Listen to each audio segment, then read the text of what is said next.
Hey, welcome to the Wine Club. Can't afford an orchestra to do the intro music, so he's got to do it himself. Actually, speaking of intro music, hey folks, Wine Talks with Paul K online got 14 episodes up already. Really, really very fun stuff. I interviewed Joachim Splichal the other day. I had Alex Garaci in here. That was actually very fascinating because he's on the wholesale side of stuff I'd never heard from him before, so it was really fun. But check it out because while you're driving to work and stuck in traffic in Los Angeles. Let's not bring that up. In fact, yesterday I went to a 4th of July party, and the most unsuspecting woman that I know at the party, whose daughter's in the theater and just not a wine person, she goes, I was listening to Chris Corley. That was really interesting. Chris Corley from Corley Vineyards, right, so, Montecito. Right? Yeah. Really interesting. And by the way, Corley says, hey, you're Armenian. I said, yeah. He goes, do you know the Bolognans? I go, like Soroya Bologna? He goes, yeah. I go, yeah, I dated her. My mom made me take her on a date. Really nice girl, really good looking at the time. But I only went on one date, so that'll tell you something. Yeah. I don't know what it'll tell you, but it'll tell you something. Anyway, so... be that as it may. A couple of things, Ed. Just one is... A couple of things, yes. I don't know if you've ever seen this brand sheet. This is a brand sheet we call it in the business. Mm-hmm. These are all the things that we've been able to source out and find some really good juice on. Isn't it? Pretty cool layout, huh? Very nice. Some interesting wines. I know. Every time I go through stuff like this, I go, God, I remember that wine. Yeah, I remember it's that really wine, good. you know? And then here's the latest coming out. Now, the problem is le gros cul. That means the big ass. I figured something like that. There's a donkey on there, right? Yeah, there's a donkey But the feds could say, you know what, we don't like that. Well, anything's possible, man. You know? But so if you consider the name le gros cul, 2018 Mendocino Merlot, it's great Merlot. Could we say it's kick-ass Merlot? Yeah, so here's the first line. Some wines are just bigger than others. Oh, that's cute. Who writes your copy anyway? Hey, so what 40 years ago, what was it? 40 years ago, very, very interesting. September? Wolfgang, with a Wolfgang wine. Oh, German? No. Sonoma Zinfandel. Wolfgang Zinfandel. Really? Yeah, because it was a wine that was sourced by Wolfgang Morendell, who is Austrian, but also was bringing a lot of German wines, who was a good friend of your dad's. Maybe still is, I don't know.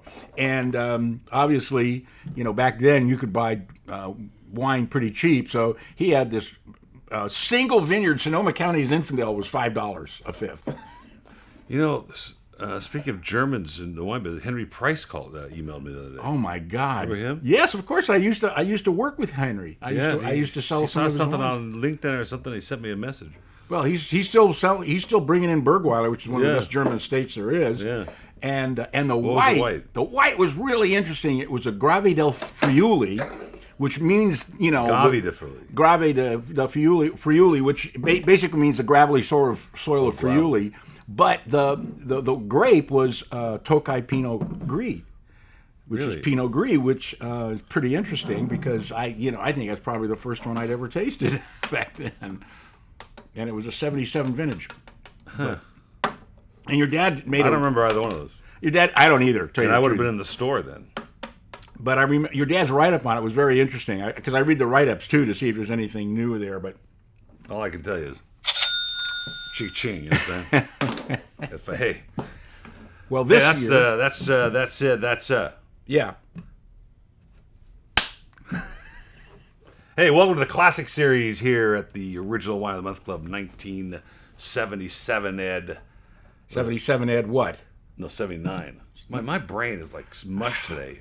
Maybe it was started. It was started in 72. Yeah, no, but I was thinking about 40 years ago. It's actually 79. 49 was 70. So what did you do yesterday, 4th of July? Actually, I had dinner at some friends' house who are all musicians, phenomenal musicians, as a matter of fact, all pianists, at a house in Redondo Beach, whose front living room has 2 grand pianos in it. Okay, and she has little soirees there, and I mean there are times when became the serving table. No, there's only a few people. There was only like 8 people there, and it was fun. It was really good. Her husband's a great cook, and we just hung out and ate, drank, and got silly, which is what we love to do. What did you take?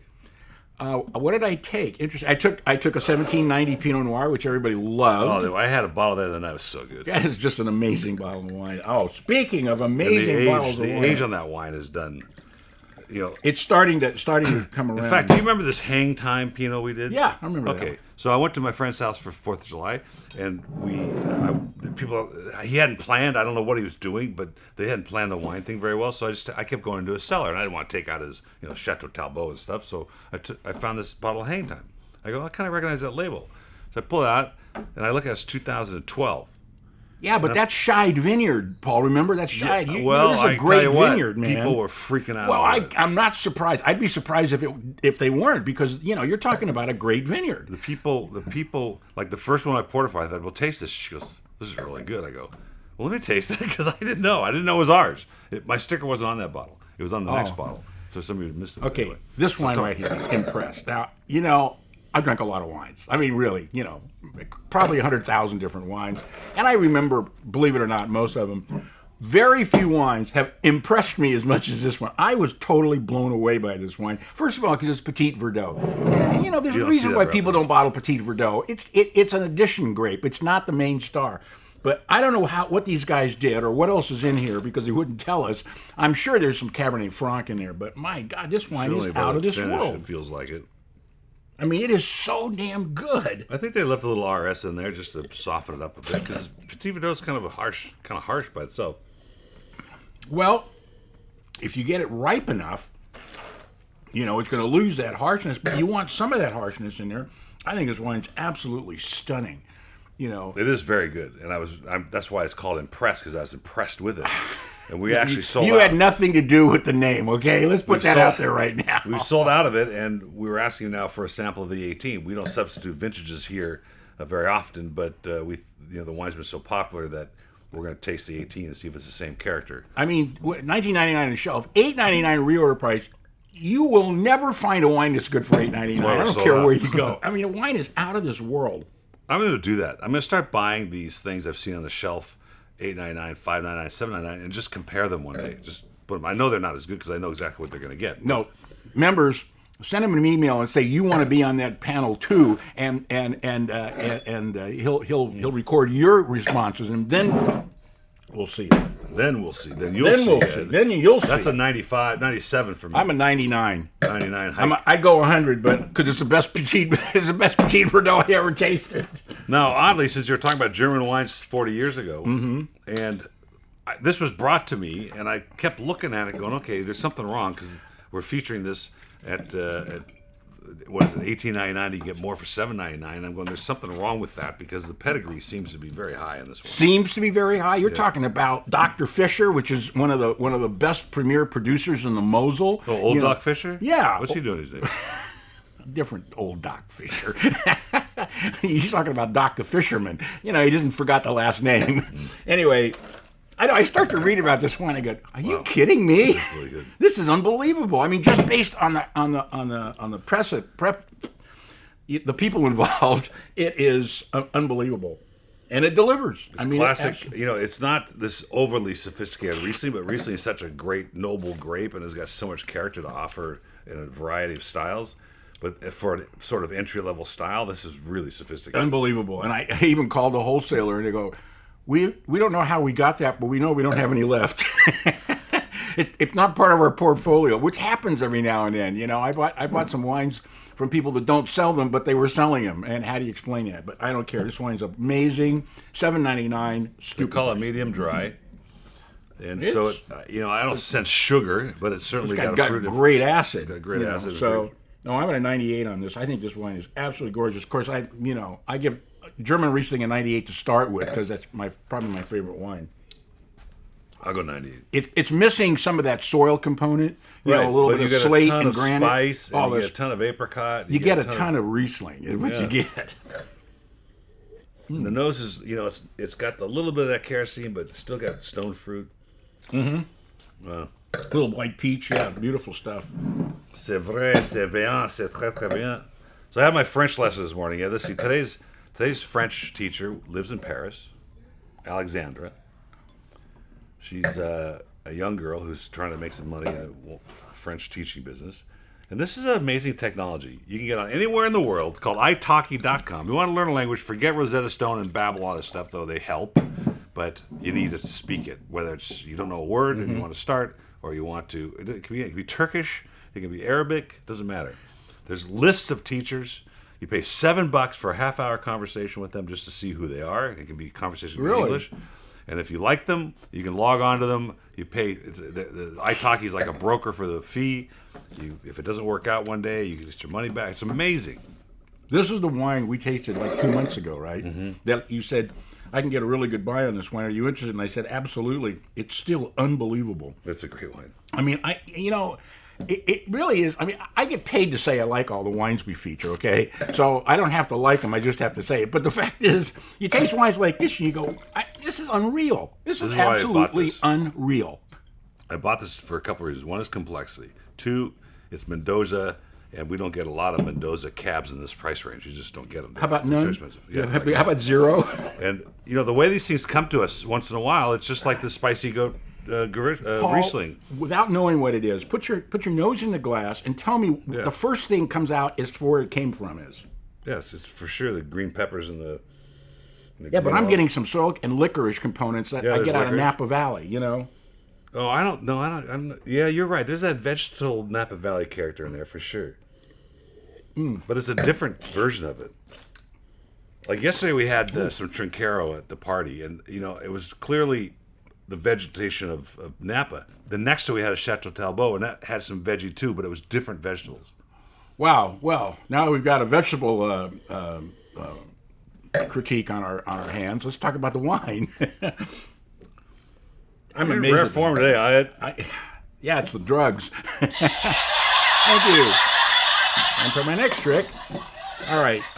This is what? No, this reeks of South America to me. 1899. It does, but by the same token, there's that black licorice that really, to me, is a signpost of Napa Valley, And that's the honestly structure's a little firmer in there. Oh, the structure's phenomenal. I mean, this is a wine I'd like to come back to in 10 years. Maybe not the same bottle, but that we it's just already opened. at 14. Oh yeah, well it's got years to go. I mean, this wine's got a long way to go. 97. Yeah, and that lingering acid, you're right. It's delicious. It's bright and fruity. It's got good fruit, but it's got some power behind it. It's got some good acidity, really good tannin structure, but it's got fruit to last. I agree. I agree, Ed. That was a toughie. White. White, yes, thank you. That's how it goes usually. Yeah, we do a white, and then we do a red, and then we do a white, and then we do a red. Empty glass test. Okay, I poured this the other night at a party. Yeah, Simple life. But great, simple Chardonnay. Simple is not a negative thing, right? Well, sometimes you want simple. Well, okay, yeah, but you do want a little bit of complexity. I mean, that's what makes wine so interesting. Is it's made from one fruit, and you can get so many different flavors and aromas out of it that you can't get with any other wine made from any other fruit. Like green apple. Like green apple, yeah, definitely green apple. But there is a little bit of, I'm not sure if this is punched down oak or if they're staves or what, but there's a little bit of fresh oak in there. There may be a hint of a little vanilla. Like a little vanilla. A little bit of spiciness that can come from the grape too, besides. But I love the acidity in this wine. I think that's the problem with a lot of wines, especially whites. They just don't have enough acidity to break through, whatever you're eating. No, this has plenty of acidity, but it's also a pre-summer coiffure before an aperitif. You can have it with a nice light chicken sauce dish. It goes with a lot of things. Oh, you could definitely have this with shellfish even, shrimp or lobster or crab. For sure. Oh, yeah. Because the acidity is going to cut through cream sauces and stuff like that. But you're still getting a little butter and a little vanilla in it. $15.99 retail and $7.99 on that. That's a 98 for me too. That's really delicious wine. It's real Chardonnay, you get Chardonnay character. You get Chardonnay without all the oak. It was 97. And that's our show for today. That's the classic series. Hee-haw! And a hush falls over the room. Thankfully. Push the button, man. Push the button.